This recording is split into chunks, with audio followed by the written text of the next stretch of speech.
जिसके लिए हम पहले भी बार बार बोलते रहे हैं कि मत बुरे कर्म कर बंदे वरना पछताएगा, भगवान की आंखों से तू बच नहीं पाएगा, तू बच नहीं पाएगा।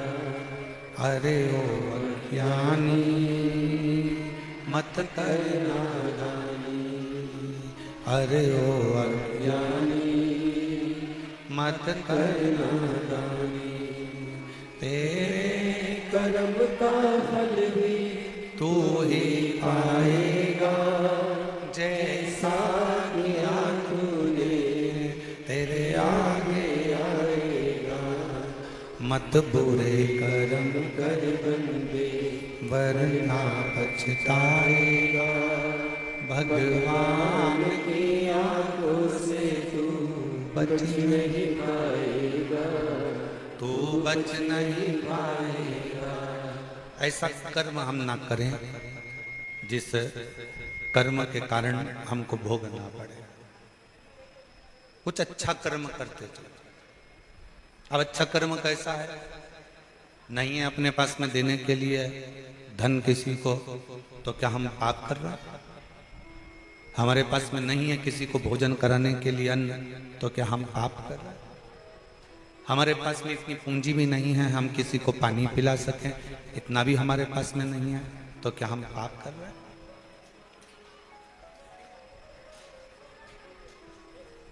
आपके पास में अन्न नहीं है देने के लिए, आपके पास में धन नहीं है देने के लिए, आपके पास में जल नहीं है देने के लिए, नहीं है ना, कोई बात नहीं, पर इतना तो कर सकते हो कि कोई अगर भंडारा कर रहा है, कोई अगर भूखे को भोजन करा रहा है, कम से कम उसके लिए आसन तो बिछा सकते हो। आसन भी नहीं है तो अपने साड़ी के पल्लू से, अपने गमछे से जगह साफ तो कर सकते हो। इतना भी नहीं कर सकते तो भोजन कराने वाला व्यक्ति जब भोजन की बाल्टी लेकर चल रहा है, कम से कम आप उसको स्पर्श तो कर सकते हो, वो भी पुण्य तुम्हारे खाते में प्राप्त हो, वो पुण्य भी तुम्हारे खाते में आ सकता है।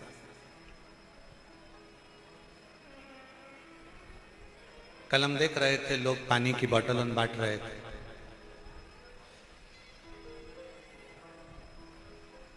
बोतल चलती वहां से,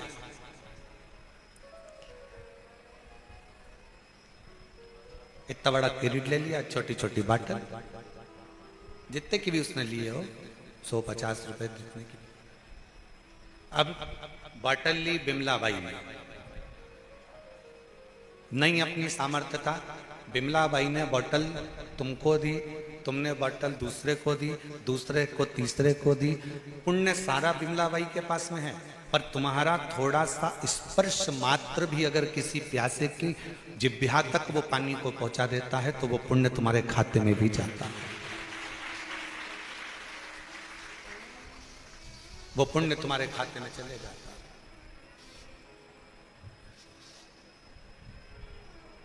और वो पुण्य कोई साधारण नहीं, वो पुण्य कोई साधारण नहीं, वो पुण्य। हम आप लोगों से एक बात कहें, कुबेरेश्वर धाम में आते हो ना, तो थोड़ी सेवा का क्रम धारण करा करो। कहीं कचरा पड़ा है उठाकर डस्टबिन में डाल दो। सुबह 10 बजे से भोजन भंडारा चालू होता है। आज भंडारा भोजन किया था, जम के तो बोलो, करा था।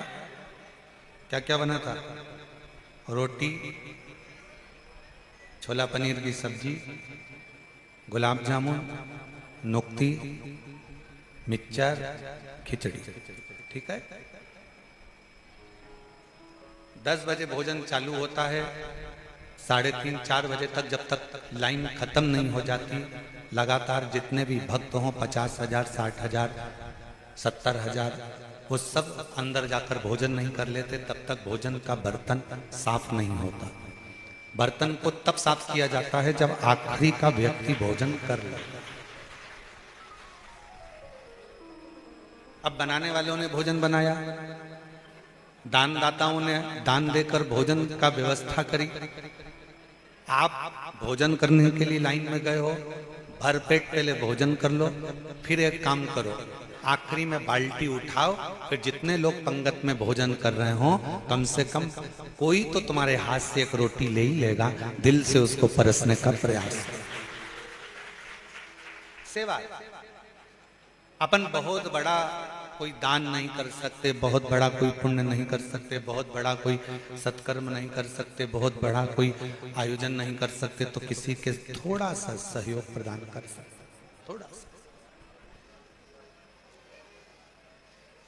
थोड़ा सा। और शिव कथा यही कहती है, मन से थोड़ा सा पुण्य करते चलो,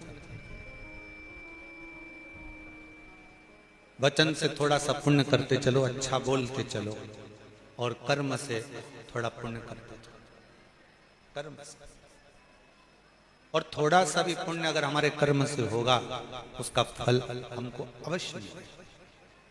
एक बात बताओ, खेती किसी के यहाँ पर होगी, फसल कोई लगाता होगा, आपके बीच में ही कुछ लोग ऐसे होंगे जो फसल लगाते होंगे, खेती करते होंगे, गेहूं, सोयाबीन, कपास, कहीं धान, कोई ना कोई फसल का निर्माण करते होंगे। फसल बहुत सारी जब आ जाती है तो क्या पूरी की पूरी फसल घर में संभाल के रख लेते हो? नहीं। फसल जब ज्यादा हो जाती है तो उसको गल्ला मंडी में लेकर जाते हो, और मंडी में ले जाकर ट्रॉली को, बैलगाड़ी को उंडेल देते हो, उस फसल को वहां दे देते, उस फसल को आप वहां प्रदान कर देते।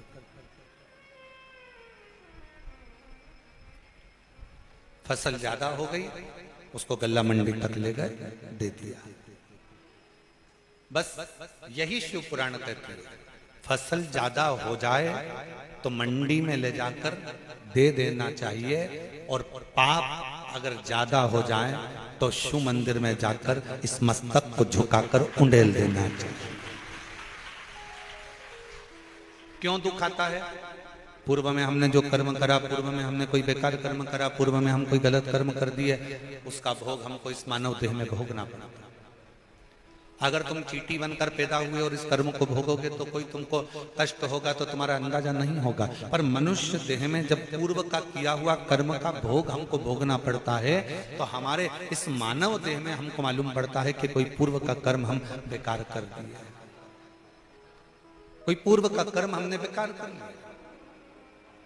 इसलिए फिर निवेदन है कि मत बुरे कर्म कर बंदे वरना पछताएगा, भगवान की आंखों से तू बच नहीं पाएगा, तू बच नहीं पाएगा। अरे ओ अज्ञानी मत कर नादानी, अरे ओ अज्ञानी मत कर नादानी, तेरे कर्म का फल भी तू ही पाएगा, जैसा किया तूने तेरे आगे आएगा। मत बुरे कर्म कर बंदे वरना पछताएगा, भगवान की आंखों से तू बच नहीं पाएगा, तू बच नहीं। उस परमात्मा के प्रति जागरूकता उत्पन्न करिए, उस परमात्मा के प्रति भाव उत्पन्न करिए, उस परमात्मा के प्रति अपना समर्पण उत्पन्न करिए। और जब तक ये समर्पण नहीं है तब तक शिव मिलना बहुत मुश्किल है। शंकर भगवान को पाने के लिए तुम्हारा पूर्ण समर्पण बहुत जरूरी है, बहुत। फोन पर बात कर रहे हो, मोबाइल पर बात कर रहे हो, बात कर रहे हो पत्नी से, बात कर रही हो पति से, फोन पर समझ में आ जाता है कि मेरे पति का दिल मेरे से बात करने में नहीं लग रहा। फोन पर समझ में आ जाता है कि मेरी पत्नी मुझसे सही तरह से बात नहीं कर रही। बोलो सही है कि गलत है? एक बहन भाई को फोन लगावे मायके में और भाई अगर अच्छे से बात ना करे तो बहन को समझ में आ जाता है कि भैया का दिल नहीं है बात करना। भाभी से बात करे, भाभी का दिल नहीं है बात करना। एक माता पिता अपने बच्चों से बात करते हैं, विदेश फोन लगाते हैं और बच्चा अच्छे से बात नहीं करता तो माँ बाप को समझ में आ जाता है कि मेरा बच्चा अच्छे से बात नहीं करता। अब जरा विचार करो, केवल फोन पर बात करने से तुमको समझ में आ जाता है कि मेरे परिवार के लोग मुझसे अच्छे से बात नहीं कर रहे, तो तुम क्या करते हो? फिर उससे बात करते रहते हो क्या? नहीं, इतनी देर में तुम अच्छा ठीक है मैं अब रख रही हूँ, तुम्हारा मन नहीं हो रहा ना तो अब मैं रख रही हूँ। तेरा दिल नहीं है ना मुझसे बात करने का तो मैं रख रहा हूँ। बात करने से ही पता चल जाता है कि एक पत्नी का पति के प्रति कितना स्नेह है, कितना समर्पण है, और पति का पत्नी के प्रति कितना समर्पण है, बहन का भाई के प्रति कितना समर्पण है, और परिवार वालों का आपस में कितना समर्पण। केवल बात के करने पर ही मालूम पड़ जाता है। उसी तरह भगवान शंकर के चरणों के प्रति आपका कितना समर्पण है, ये शिव महापुराण की कथा में जब आप बैठते हो, दिल लगाते हो, हृदय से कथा का रसतत्व ग्रहण करते हो, तब समझ में आ जाता है कि तुम्हारा भगवान के प्रति समर्पण कितना है, तुम्हारा शिव के प्रति समर्पण भाव कितना समर्पण।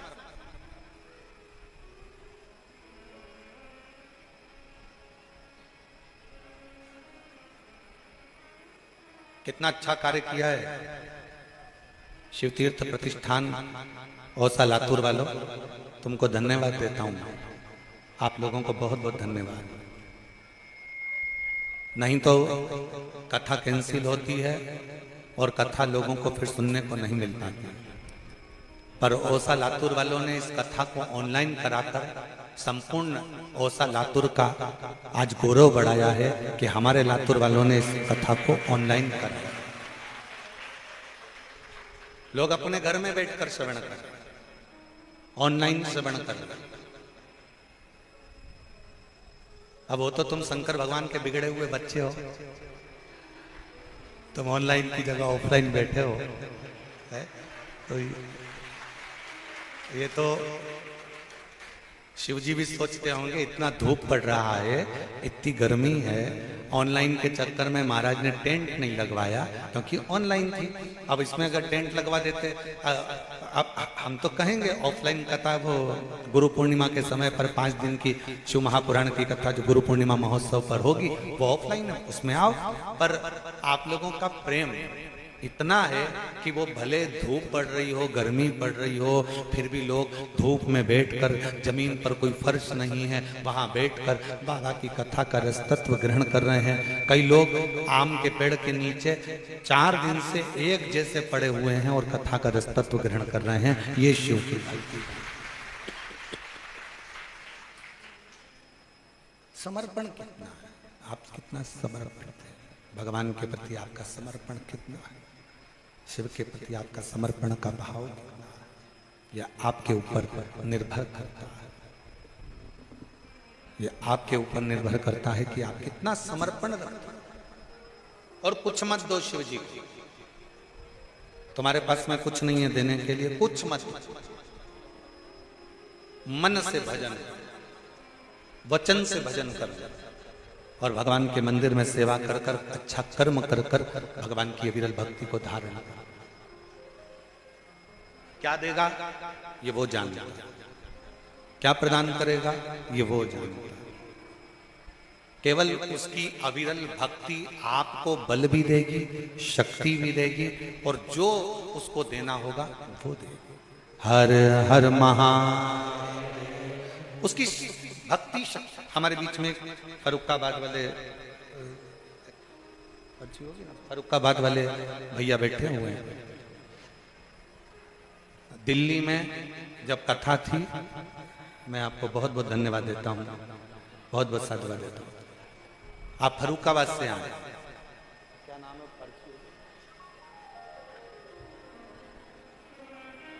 शुभम सिंह राठौर, जमुनापुर फर्रुखाबाद उत्तर प्रदेश से आए। एक बार इनके लिए जोरदार ताली बजाएं। बहुत तकलीफ में थे,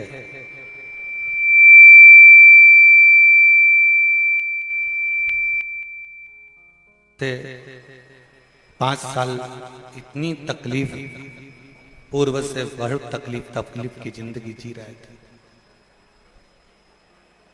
4 साल से बाबा से जुड़े। कुबरेश्वर धाम आए, पहली बार बाबा की कथा का रसतत्व ग्रहण किया, बाबा के मंदिर प्रांगण की सेवा करी, जो बन सका वो सेवा में लगे। कहीं भोजन भंडारे की सेवा हो, कहीं पानी की व्यवस्था हो, कहीं रोते हुए आया। और 4 साल में आज भगवान शिव ने ऐसा हाथ पकड़ा कि 1 ट्रक भरकर पानी, चिप्स, कुरकुरे, बिस्कुट लेकर दिल्ली पहुंचा था। और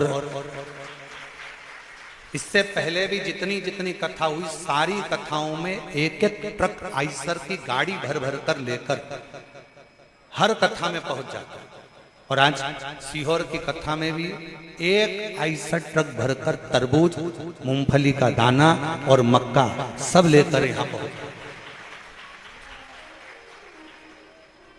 एक बार मैं साधु मैं बुलाऊंगा, एक बार जोरदार ताली बजाकर स्वागत करिए। शिव शिव। और तेरी कृपा बिना एक भी अणु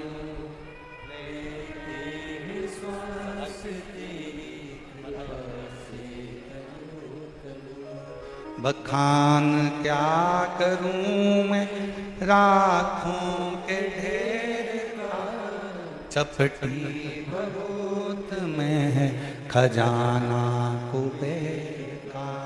हे गंगाधार मुक्ति द्वार ओंकार तू, भोले ओंकार तू, आयो शरण तिहार शंभु तार।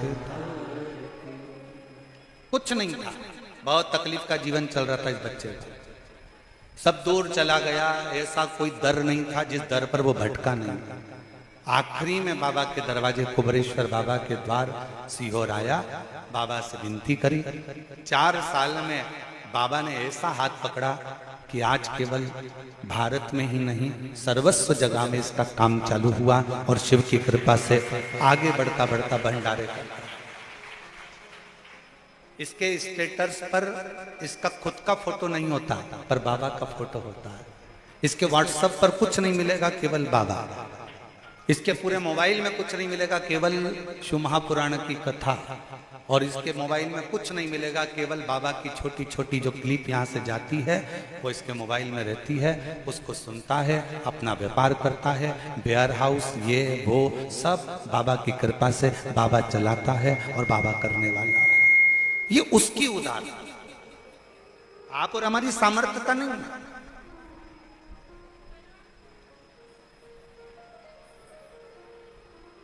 आप उसके आश्रित होकर आए। कितना सुंदर कहा है।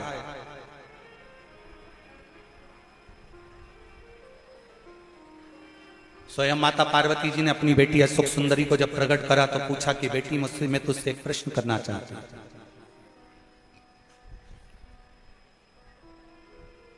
मैं तुझसे एक प्रश्न करना चाहता हूं। बेटी अशोक सुंदरी ने पूछा, मां कौन सा प्रश्न है? बेटी, मेरा प्रश्न यह है, पुण्य कैसा होना चाहिए?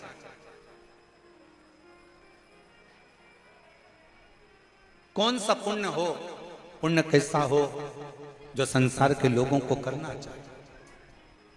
अशोक सुंदरी ने उस प्रश्न का उत्तर दिया अपनी मां को कि मां, पुण्य वो होना चाहिए जो व्यक्ति के जीवन के और व्यक्ति के परिवार के और व्यक्ति के कुल के सारे पापों को धो दे। वो पुण्य सर्वश्रेष्ठ, वो पुण्य श्रेष्ठ जो व्यक्ति के जीवन के पापों को धो दे, पाप कर्मों को धो दे, बेकार कर्मों को धो दे। कोई पाप कर्म कर रहा है उस परिवार में, कुल में, रिश्तों में, नातों में, कुटुंब में जो बेकार कर्म हो गए, पाप कर्म हो गए, उसको कौन धोए? हमारा करा गया भजन, हमारा करा गया स्मरण, हमारा करा गया कीर्तन।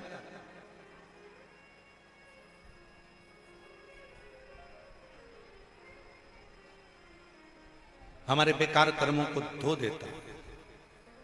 इसलिए कहते हैं कि हमेशा याद रखो, आप कोई काम अगर अच्छा करना चाहते हो तो उस काम को लगनता से करते हुए, उस कर्म को श्रेष्ठता से करते हुए, आपको अगर भजन करना है तो कोई भजन वाले का संग पकड़ो।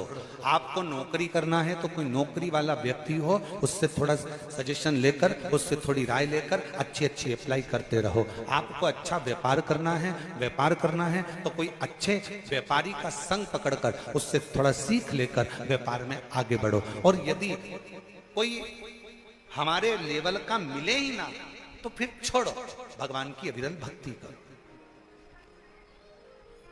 महाराज, कपड़े अगर तंग करें तो समझ लेना कि कपड़े तुम्हारे साइज के नहीं है। जूते अगर तंग करें तो जूते तुम्हारे साइज के, जम के बोलो जरा, नहीं। तुम्हारे दोस्त तुम्हें तंग करे तो समझ लेना वो दोस्त भी तुम्हारे साइज के नहीं है।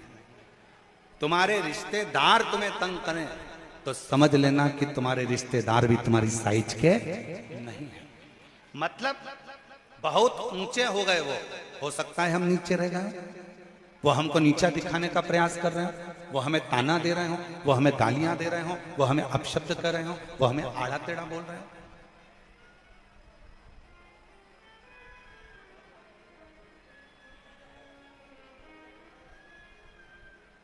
कपड़े तंग करेंगे तो तुम कपड़े पहनोगे वाले? अरे जम के तो बोलो, नहीं। क्या करोगे? उसको छोड़ दोगे? छोड़ो इसको, ये तंग हो रहे हैं, ये तंगा रहे हैं, इन कपड़ों को छोड़ दो। और जूते अगर तंगा रहे हैं, बहुत तंग दे रहे हैं, बहुत कष्ट दे रहे हैं, बहुत कष्ट दे रहे हैं, तुम फिर भी पहन कर चलते जाओगे तो पाँव में छाले पड़ जाएंगे, कहीं घाव हो जाएगा, कहीं तकलीफ आ जाएगी, तो जूतों को भी तुम्हें छोड़ना पड़ेगा। और कोई दोस्त ऐसे हैं, बात बात में ताना दे देते हैं, अपशब्द कर देते हैं। अभी यही बेटा कह रहा था, फरुखाबाद से जो शुभम सिंह आए अंदर कक्ष में, जब हमसे मिले तो कह रहे थे, आते आते जब हम निकल रहे थे तब कह रहे थे, गुरुजी पूरों ने, जितने मेरे अपने थे, सब ने खूब खूब ताना दिया, खूब झेला गुरुदेव। और अब बाबा ने जब मेरा हाथ पकड़ा तो सब साथ देने के लिए आगे बढ़ने लगे, सब हाथ पकड़ा। और यही रिश्ता, वावारी दुनिया मतलब की दुनिया में किसी का,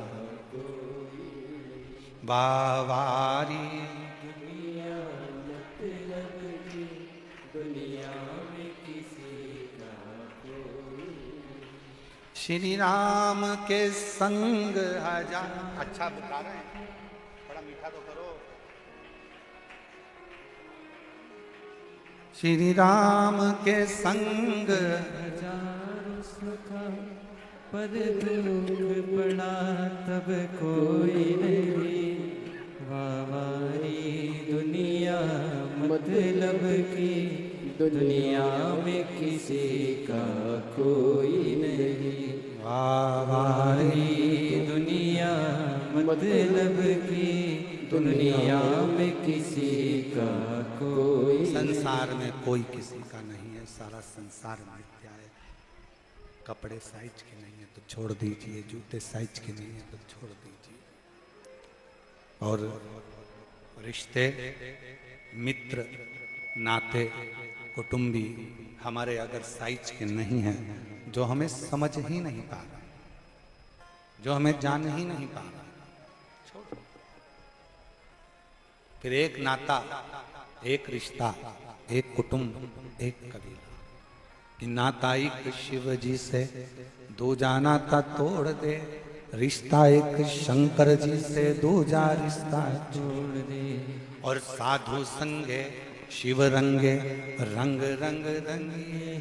और जाई विधि राखे महाकाल, ताई विधि रही। जैसा मेरा शिव राखे फिर वैसा। जैसा मेरा शिव राखे, जैसा मेरा शंकर राखे, वैसा राखे। शिव के अनुकूल रखो। एक कथा आती है, शिव महापुराण का एक बड़ा सुंदर चरित्र है। 12 ज्योतिर्लिंग में से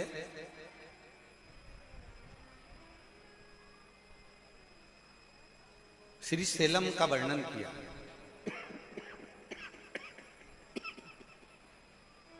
श्री सेलम का वर्णन किया।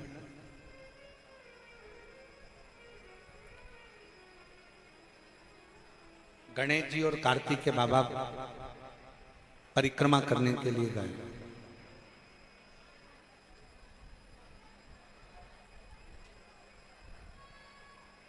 और गणेश जी और कार्तिकेय बाबा जब परिक्रमा करने के लिए गए, कार्तिकेय जी ने अपने माता पिता का कहना मानकर संपूर्ण परिक्रमा करी।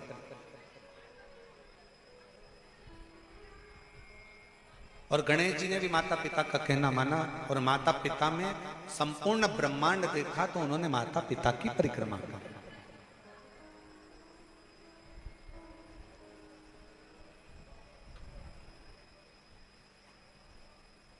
अब प्रथम गिनती में श्री गणेश जी महाराज को गिनवा दिया। रुष्ट हो गए कार्तिकेय बाबा और रुष्ट होकर कार्तिकेय जी एक वन में चले गए।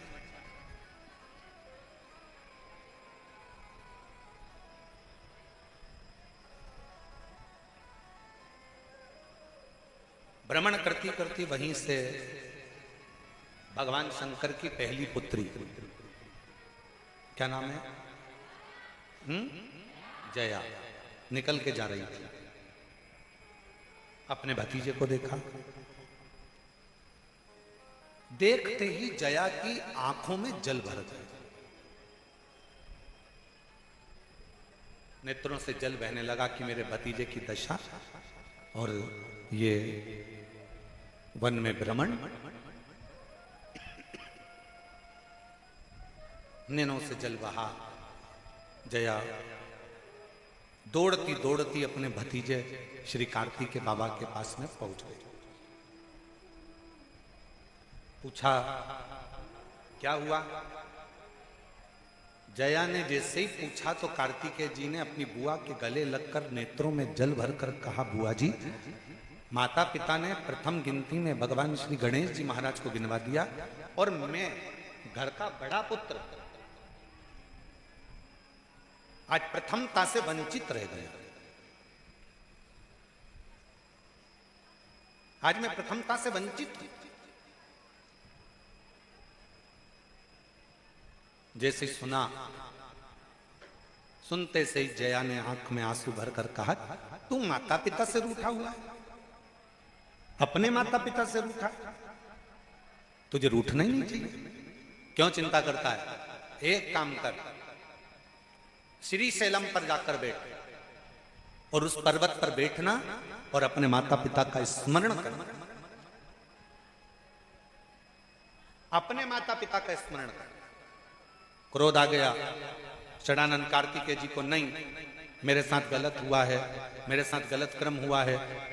गणेश जी को प्रथम गिनती में गिना गया है, मुझे बाद में लिया गया है, इसलिए मैं माता पिता का स्मरण नहीं करूंगा। क्रोध में थे कार्तिकेय बाबा, जब गुस्से में थे तो कौन समझा, पर समझाना पड़ता। एक लड़का नौकरी के लिए गया, उसकी उसके पिताजी से नहीं बनती थी, बहुत झगड़ा होता था उसका अपने बाप से, पिता से, अलग रहने लगा। और नौकरी के लिए जैसे ही गया तो वहां पर जो ऑफिसर बैठे थे इंटरव्यू लेने के लिए, तो उन्होंने पूछ लिया, तुम्हारे बाप का नाम क्या है, तुम्हारे पिताजी का नाम क्या है। उसको आ गया भयंकर गुस्सा, चिढ़ता था। और जिससे जितना ज्यादा चिढ़ोगे तुम्हारे सामने वो ही ज्यादा आएगा, और तुम जिसको ज्यादा कोसोगे सबसे ज्यादा राजसी ठाट में वही व्यक्ति मिलेगा। तुम जितना जिसको गाली दोगी ना, सबसे ज्यादा डेंटिंग पेंटिंग में स्माइल देती हुई वही मिलेगी जो तुम जिसको गाली दे रहे हो, तुम जिसको अपशब्द कह रहे हो। इसलिए हमने पहले भी कथा में कहा, बहू अगर सास की ज्यादा निंदा करेगी, ज्यादा मायके में बुराई करेगी, तो याद रख लेना सास बीमार कम पड़ेगी। और सास अगर बहू की निंदा ज्यादा करेगी तो बहू बीमार कम पड़ेगी। सास को जल्दी निपटाना है तो बुराई करना बंद कर दो, सास निपट जाएगी।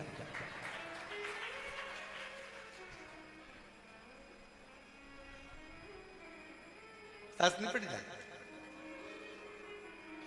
उषा भाभी ध्यान से सुनिएगा कथा जरा, अब तुम्हारी दो बहुएं आ गई है। हो तुम जितना जिसको कोसोगे वो उतना सुखी होता चले जाएगा। अब वो लड़का इंटरव्यू देने गया और उसको उस इंटरव्यू में भी पूछा क्या गया, सबसे पहले तुम्हारे बाप का नाम क्या, तुम्हारे पिताजी का नाम क्या। इसको आ गया गुस्सा, ये अपने पिताजी का नाम भी नहीं लेना चाहता था गुस्से में। इसने उठाया एक पन्ना, कागज का एक पन्ना, और लाल कलर का पेन उठाया और उस पे हर कुछ लिख दिया और लिखकर इंटरव्यू लेने वाले को दे दिया।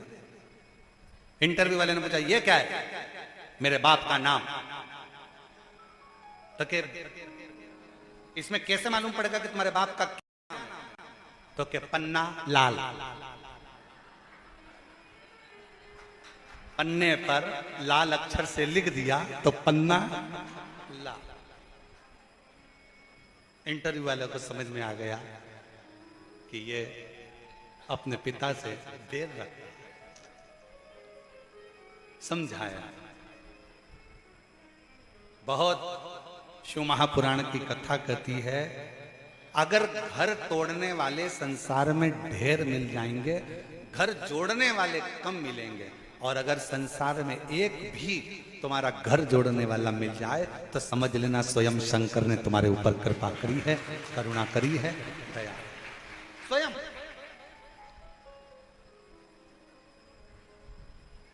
आप उसको भजो तो।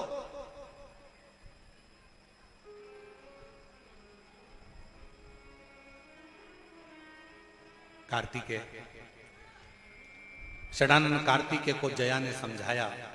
बुआ समझा रही है, जया समझा रही है, क्यों रुष्ट होते हो, क्यों चिंता करते हो, अपने माता पिता का स्मरण करो, अपने माता पिता का स्मरण करिए।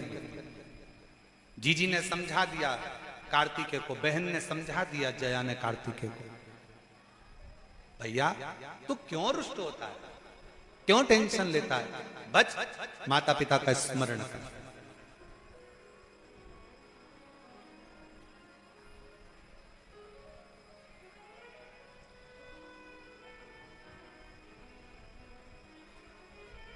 सब में अंतर होता है।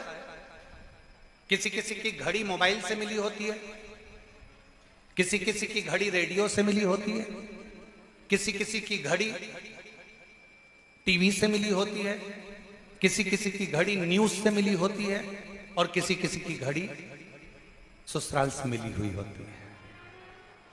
सब में अंतर है। अब तुम्हारी घड़ी किससे मिली है वो हमको नहीं मालूम, पर कुबेरेश्वर धाम में आने वाले की घड़ी तो कुबेर भंडारी से ही मिली होती है, ये निश्चित। यहां जो आता है उसकी घड़ी का मिलाना स्वयं देवादिदेव महादेव कर देते हैं। और ये तुम अंदाजा लगा कर बैठना, जितने भी शिव भक्त शिव महापुराण की कथा आस्था चैनल पर सुन रहे हो, फेसबुक यूट्यूब पर सुन रहे हो, मोबाइल पर सुन रहे हो और पंडाल में सुनते हो, किसी भी तुम्हारे क्षेत्र में कहीं पर भी कथा हो रही हो, शिव महापुराण के पंडाल में अगर कुबेरेश्वर बाबा की कथा चल रही हो, किसी पंडाल में जाकर बैठ जाना। कब तुम सवेरे 9-10 बजे के पंडाल में बैठे कथा का इंतजार करते करते कब 2 बजे कथा चालू होती है, 5 बजे कब कथा पूर्ण हो जाती है तुम्हें नहीं मालूम पड़ पाता, और आखिरी में तुम सोचते इतनी जल्दी हो गई, क्योंकि वो घड़ी कुबेर भंडारी से मिली। और किसी से ना मिले, बस उससे मिल जाए, उससे। हम कई लोग कहते हैं महाराज जी हम हमारे लड़के के लिए लड़की देख कर आए, तुम देख कर बताओ कैसी है। लड़की बहुत अच्छी है गुरुजी, बिल्कुल बहुत कम बोलती है, एकदम मौन रहती है। तो इतनी अच्छी लड़की तो कहीं नहीं मिलेगी गुरुजी, तुम देख कर बताओ, फोटो देखो कैसी लड़की है। हम भी कह देते फोटो देखकर, अभी नहीं बोलेगी, जब वो बोलेगी तो तू महाराज ढूंढती फिरेगी। फिर कहीं कहीं कहीं इधर उधर जाके बोलेगी माताजी पिताजी कुछ ऐसा कर दो, मेरी बहू बहुत बोलती है। और जिनके जो माताजी है ना, उनसे पूछो, वो तो खुद बेचारी दूसरे के पास जाकर कह रही कि मेरी बहू को चुप करा। कौन कहे? ए भाई, शिव महापुराण की कथा कहती है, भगवान शंकर का चरित्र कहता है, शिव तत्व कहता है, शिव पुराण कहती है, भगवान शंकर की कथा कहती है। अपनी जिंदगी के सारे दुख, सारा समय, सारा दर्द, सारा कष्ट, जो भी कुछ तकलीफें हैं, जो भी कुछ अपने जीवन में चल रहा है, वो सब भगवान के भरोसे पर छोड़ दो, शिव के आश्रित होकर छोड़ दो, शंकर उसको संभाल ले। हम तो बाबा के भरोसे चलते हैं, हम तो बाबा के भरोसे चलते हैं। ये दुनिया वाले चलते हैं, ये दुनिया वाले चलते हैं, हम तो बाबा के भरोसे चलते हैं, हम तो बाबा के भरोसे चलते हैं। बाबा ने हमको चलना सिखाया, बाबा ने हमको चलना सिखाया, सब भक्तों से मिलना सिखाया, सब भक्तों से मिलना सिखाया। हम तो सीना तान के चलते हैं, हम तो सीना तान के चलते हैं, डमरू वाले के भरोसे चलते हैं, सीहोर वाले के भरोसे चलते हैं, काशी वाले के भरोसे चलते हैं, महाकाल के भरोसे चलते हैं। बस यही जीवन है, हम उसको पूर्ण समर्पित होकर, उस पर आश्रित होकर, उसके ऊपर छोड़ दें, सब कुछ छोड़ दो उसके ऊपर।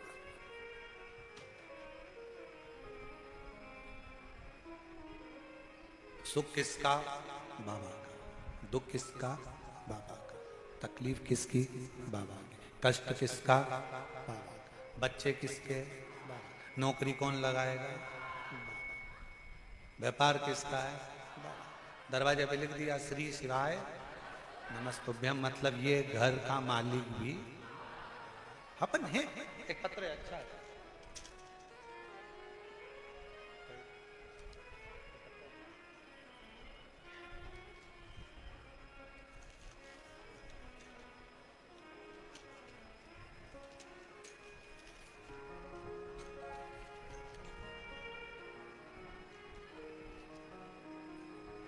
मेरा नाम मेघा चंद्रावत है। मेघा चंद्रावत कहीं बैठी हो तो पीछे वाले रास्ते से आ सकती हैं। मेघा चंद्रावत, ग्राम गोठड़ा, तहसील नलखेड़ा, जिला आगर मालवा, मध्य प्रदेश की रहने वाली हूँ। बाबा की कृपा का, दया का क्या बखान करूं गुरुदेव। मेरे भैया जो पिछले 4 साल से इंडियन आर्मी की तैयारी कर रहे थे, हर बार फिजिकल में रह जाते थे। 2023 में जब उन्होंने आर्मी का फिजिकल दिया तब भी उनका सिलेक्शन नहीं हुआ। तब वो बहुत रोए और सोच लिया कि मेरा आर्मी का सपना कभी पूरा नहीं होगा। तब मेरी मम्मी ने बोला हार मत मानना, वापस फिर फॉर्म डाल और बाबा पर विश्वास रख, उन्हें जल चढ़ाना बंद मत कर। पशुपतिनाथ का व्रत करना चालू किया। 2 बार व्रत करने पर भी फल नहीं मिला। तब कथा में सुना था कि महादेव पर छोड़ दे। एक बार पशुपति व्रत करा, 2 बार करा, 3 बार करा, नहीं हो तो भी फिर कर, और बाबा पर भरोसा कर कर फिर पशुपति व्रत किया। तैयारी में लग गया और ऐसी तैयारी करी, 5वां व्रत पूर्ण होने वाला था और शाम के समय पर मेरे भाई की मेरिट आ गई और 27 अक्टूबर 2024 को मेरा भाई ट्रेनिंग के लिए चला गया और उसका इंडियन आर्मी में हो गया। आ जाओ, आए हो तो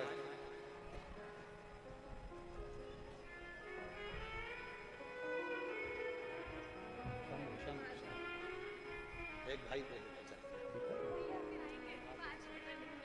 बधाई हो। श्री शिवाय नमस्ते। हम तो बाबा के भरोसे चलते हैं, हम तो बाबा के भरोसे चलते हैं। उसके आश्रित हो जाओ। एक पत्र और अच्छा है।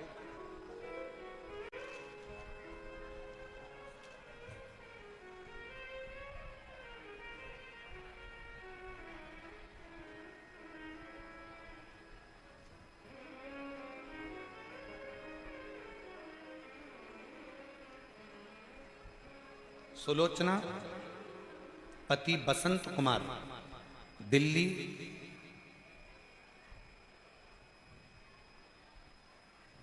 दिल्ली कापे सेड़ा। मेरा मोबाइल नंबर ये है।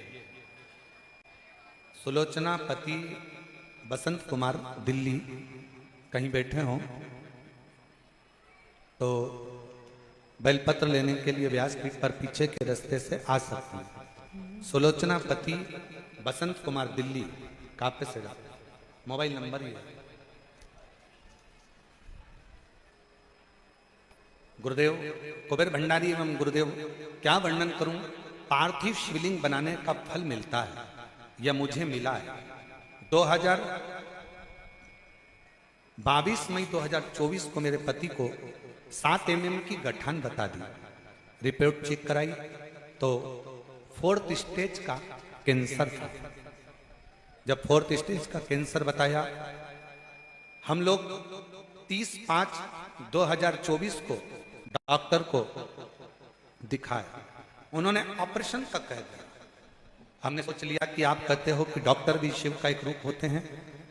डॉक्टर को शंकर मानकर हमने ऑपरेशन भी करा लिया, पर डॉक्टर के कहे अनुसार 6 महीना मात्र दिया गया कि इससे ज्यादा जीव नहीं रह सकता। शरीर इतना फैल चुका था कि अब क्या कर सकते। तब हमने ऑपरेशन कराने के बाद भी डॉक्टर ने कुछ ही दिन दिए थे। आखिरी में किसी ने कहा कि एक बार शिव जी पे जल चढ़ाना प्रारंभ करो और शंकर के भरोसे रहो। हम लोग गुरुग्राम की कथा सुनने के लिए गुड़गांव चले गए, जहां पर केवल 1 दिन की कथा सुनने को मिली। हमने वहां पर कथा सुनी और कथा सुनने के बाद बाबा को प्रणाम किया। प्रणाम करने के बाद हम वहां से वापिस जांच के लिए चले गए और जांच होने पर रिपोर्ट जब आई तो बाबा की कृपा ऐसी हो गई गुरुदेव कि बाबा ने करुणा करी। हम वहां से रिपोर्ट के अनुसार डॉक्टर ने कहा कीमो करना पड़ेगा। हम कीमो के लिए भी तैयार हो गए। उसी बीच में 2 मार्च 2025 को बाबा का रुद्राक्ष महोत्सव था। हमारा मन करा कि अब ये जांचें बाद में कराएंगे, पहले एक बार हम बाबा के धाम होकर जाएं। हम रुद्राक्ष महोत्सव में 2 मार्च 2025 को पहुंच गए। यहाँ आने के 1 दिन की कथा का रस्तत्व ग्रहण कर कर बाबा को प्रणाम कर कर फिर पुनः हम वापिस दिल्ली पहुंच गए। वहां पर जाकर 13/3/2025 को रिपोर्ट फिर जांच कराई तो बाबा की कृपा से सारी रिपोर्ट नॉर्मल आ गई। हम बाबा को यहाँ प्रणाम करने के लिए आए हैं। आए हों तो आ सकती हैं। सुलोचना पति बसंत कुमार, दिल्ली के पास कापे सेड़ा से हैं। अगर कहीं बैठी हो तो आ सकती हैं। शिव के आश्रित रहिए। डॉक्टर बोले दवाई करो, डॉक्टर बोले जांच कराओ, डॉक्टर बोले ये जो भी डॉक्टर औषधि दे वो औषधि खाइए, जांच का बोले जांच कराइए, दवाइयां खाते रहो, कुंदकेश्वर महादेव का नाम लेते रहो और बाबा के आश्रित होकर बाबा पर भरोसा कर कर डॉक्टर को भी शिव का एक रूप मानकर उसके कहे अनुसार कर्म करते रहे। शिव के आश्रित रहो। घर किसका? बाबा। दुकान किसकी? गाड़ी किसकी? बाबा। अपना है।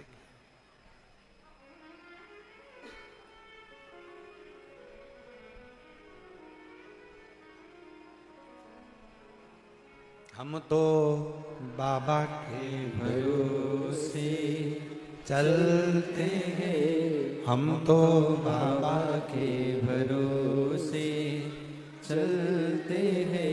ये दुनिया वाले जलते हैं, ये दुनिया वाले जलते हैं, हम तो बाबा के भरोसे चलते हैं, हम तो बाबा के भरोसे चलते हैं। हम उसके आश्रित हो जाए।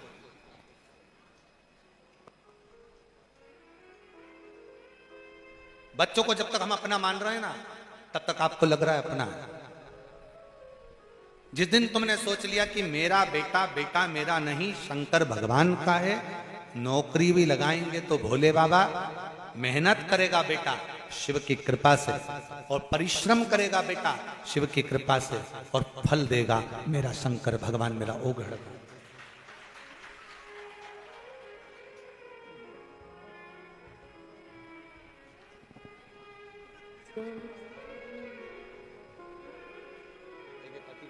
हम तो बाबा के बाबा ने अच्छा कर दिया ना, तो आंसू पोंछ के चलते हैं, हम तो बाबा के भरोसे चलते हैं। जी कह रही है, इतना दुख दे दिया था कि पूछो नहीं, पर कुबेर भंडारी ने सब अच्छा कर दिया। एक बार जोरदार ताली। खुश होकर जा।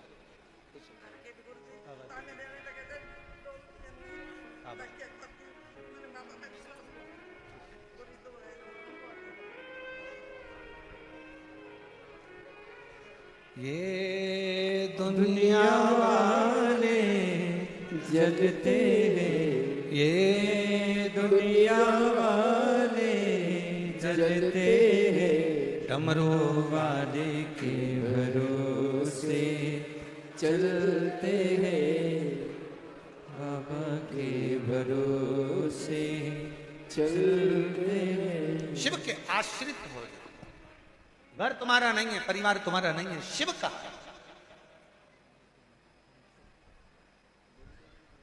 शंकर का। शिव कथा कर रही है, भगवान शंकर का चरित्र कर रहा है, शिव महापुराण कर रहा है।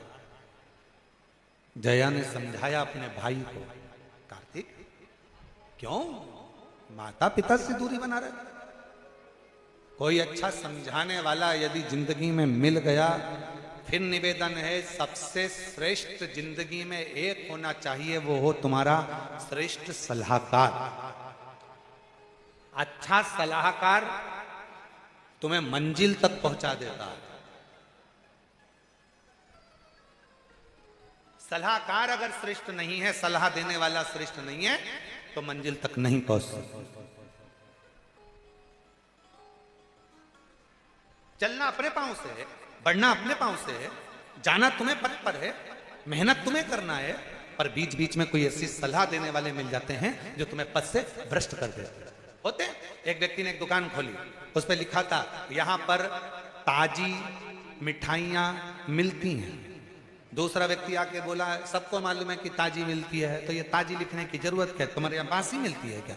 उसने ताजी को मिटा दिया। अब लिखा था यहाँ मिठाइयाँ मिलती हैं, तो सबने कहा सबको मालूम है कि यही मिलती है, यहाँ लिखने की जरूरत क्या थी? उसने यहाँ को हटा दिया, अब लिखा मिठाइयाँ मिलती है।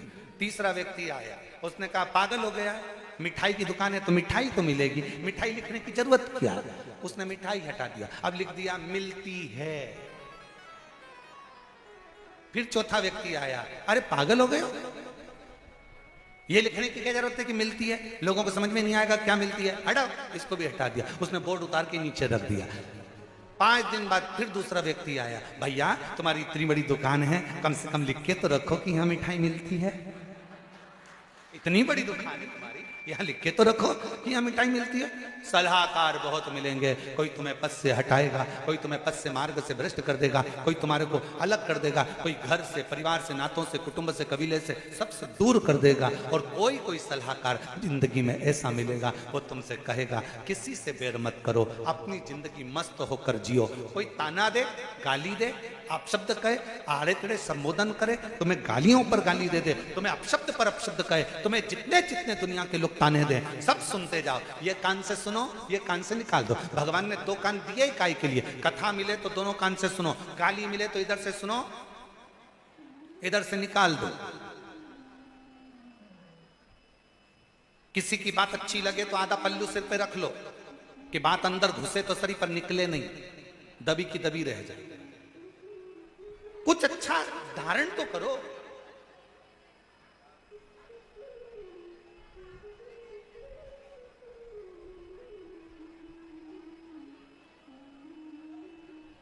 पहले के समय में जब एग्जाम देने जाते थे तो वहां पर एक एग्जाम में लिखने को आता था, खाली स्थान भरो।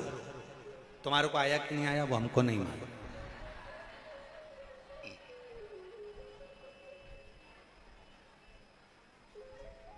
खाली स्थान भरो। जैसे अपन मान लो, सारी समस्या का हल डेज डेज है, ऐसे आता था ना। तो अब उसको पूरा बनाना है तो नीचे क्या लिखोगे? सारी समस्या का हल एक लोटा जल है। उसको पूरा बना दिया। कोई कोई टीचर इतना अच्छा होता था, बच्चा अगर फेल हो रहा होता था तो उसको 2 नंबर की अगर जरूरत होती थी तो वो खाली जगह अगर बच्चा भर नहीं पाता था ना, खाली छोड़ देता था 2 नंबर का वो प्रश्न। तो टीचर अगर अच्छा है तो वो तुरंत उस खाली स्थान पर भर देता था एक लोटा जल। और बस वही टीचर है हमारा भोलेनाथ। जब खाली स्थान देख लेता है तो वो भर दे। वही टीचर है। उसने देख लिया इसकी जिंदगी में ये खाली है, इसके जीवन में ये खाली है, इसके जीवन में ये दुख है, इसके जीवन में ये तकलीफ है, इसके जीवन में ये कष्ट है। उसने भरने का प्रयास कर दिया। संघर्ष सबको कर।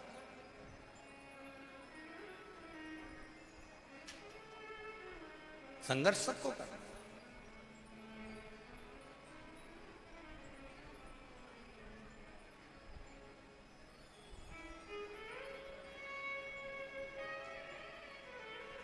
और मेरे भोले तेरा सहारा है, मेरे भोले तेरा सहारा है, मेरी नैया का तू किनारा है, मेरी नैया का तू किनारा है।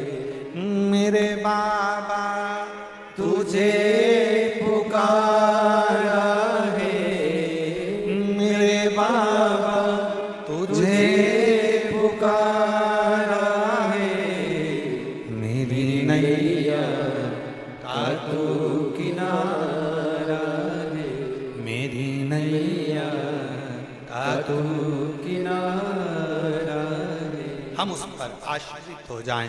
हमारी जिंदगी में हम संघर्ष करें, कर्म करें, मेहनत करें, लगनता से कार्य करें। और तुम्हारे जीवन में मेहनत करते करते यदि कोई स्थान खाली रह गया, चिंता मत करना। उस स्थान को भरने की सामर्थ्यता तुम्हारे शिव में है। वो स्थान भर, वो खाली जगह भर, उसकी आश्रित होकर छोड़ दो उसके भरोसे। वो स्थान भर देगा जो खाली जगह है। जो खाली स्थान है उसको भरेगा, उसके आश्रित उसको छोड़ दो। कार्तिकेय, जया ने कहा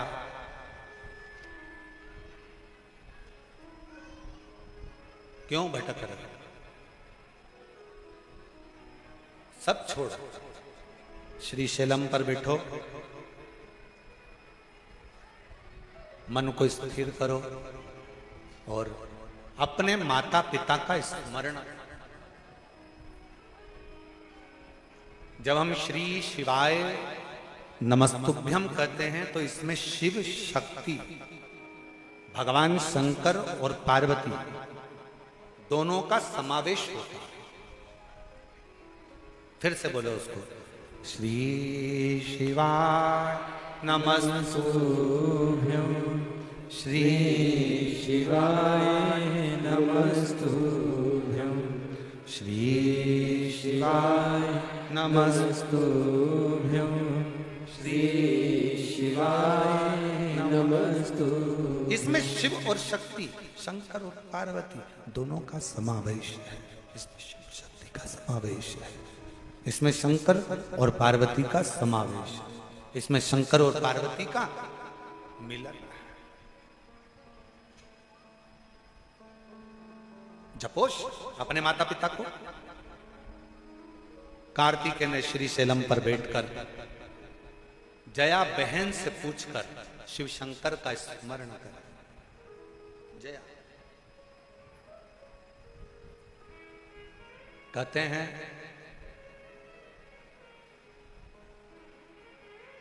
कई लोगों का मन पहले पूजन में अच्छा लगता था, धीरे धीरे मन लगना बंद हो गया। कोई कहता है गुरुजी हमारा मन पहले भगवान की पूजन में, मंत्र जाप में, माला में हमारा मन बहुत लगता था, अब ना जाने क्या हो गया, मेरा मन विचलित हो गया, आजकल मेरा मन नहीं लगता। गुरुदेव समझ में नहीं आता। किसी से जाकर पूछा तो कोई ने कह दिया तुम्हारे ऊपर किसी ने टोना कर दिया। फिर किसी से पूछा तो किसी ने कह दिया तुम्हारे ऊपर किसी की नजर लग गई।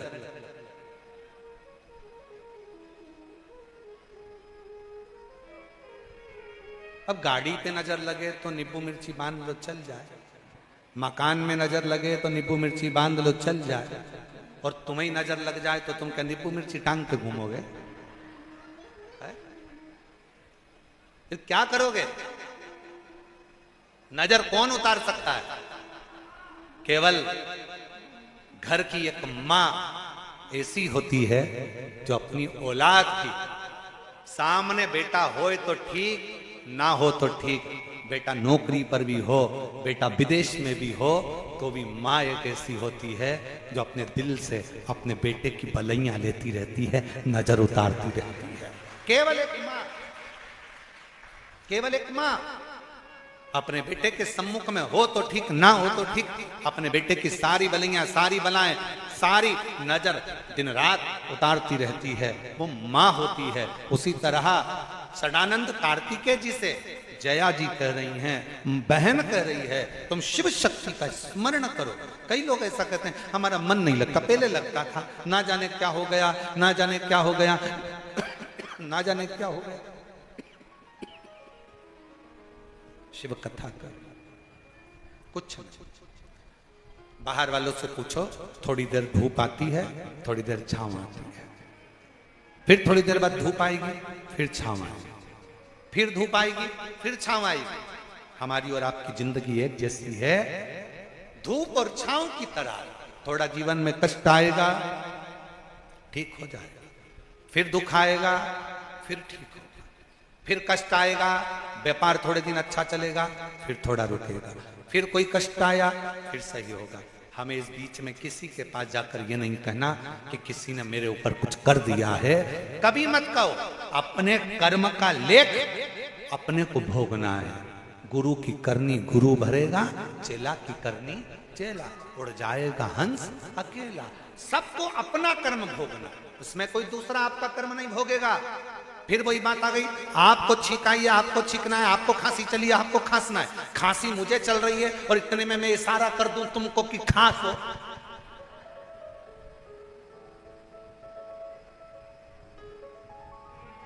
माइक गड़बड़ हो रहा है तो मुझे माइक वाले को ही बोलना पड़ेगा ना।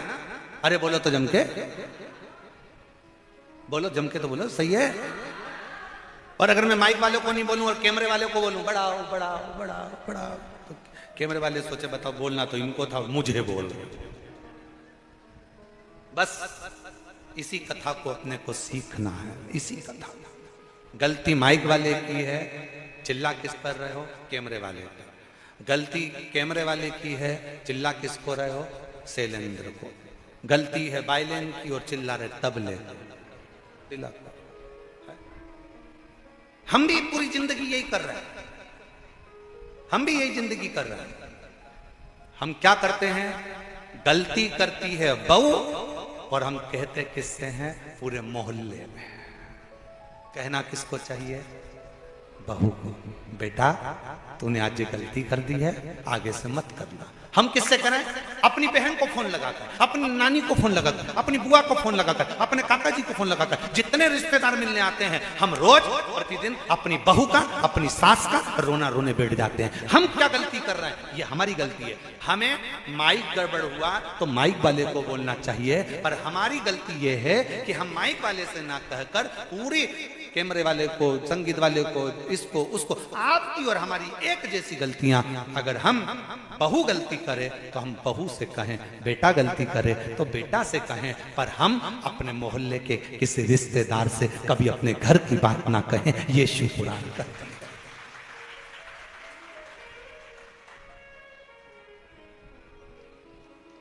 और अच्छे से समझ लो, तुम्हारे घर के दरवाजे पर जो नाली बनी है, गटर बना हुआ है, उस नाली में से पानी बाहर निकल रहा है, गटर का पानी बाहर निकल रहा है, पूरा नाली में कचरा ही कचरा पड़ा है, तो तुम किसको फोन लगा के बोलोगे?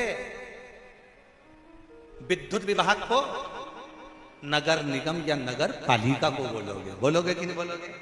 पार्षद को बोलोगे? अध्यक्ष को बोलोगे, ए भैया हमारी गली में से पानी बाहर निकल